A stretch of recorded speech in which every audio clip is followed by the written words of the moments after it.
Head over to my page for the full video. Alleged stolen vehicle investigation. Body camera footage shows officers pursuing Ryan, with one officer firing multiple times after allegedly seeing a POW PAL in Ryan's hand. A PAL was recovered at the scene, and the unaliving of Ryan remains under investigation.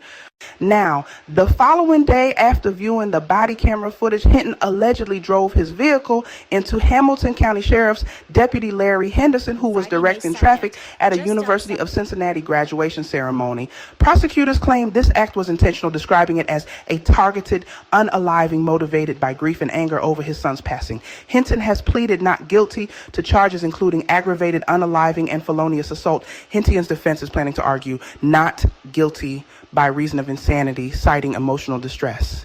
In a separate development, a $25 million federal lawsuit alleges that police used excessive force against Hinton during his arrest.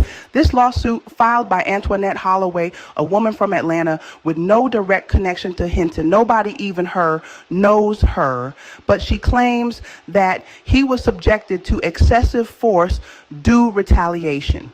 Hinton's family has stated they were unaware of this lawsuit and do not support it, expressing concern that it could interfere with the ongoing criminal case. The case has sparked widespread discussions about police conduct, mental health inside of the justice system. Ohio Governor Mike DeWine condemned the unaliving of Deputy Henderson by ordering flags to be lowered in his honor.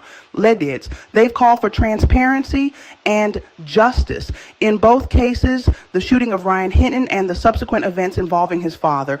As the legal proceedings continue, this case remains a focal point for conversations about systemic issues in law enforcement and the broader implications for communities affected by such tragedies.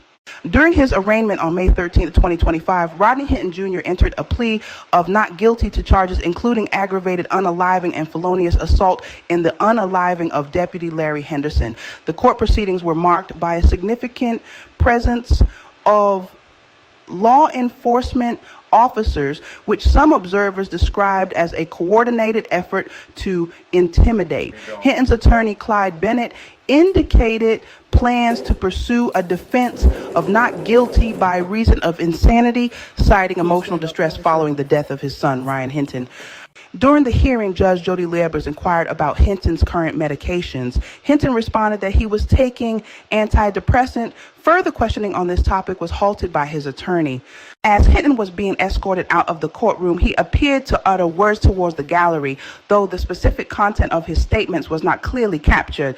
But I heard from a friend of a friend, he said something to the effect of, "He's not coming back either." The trial is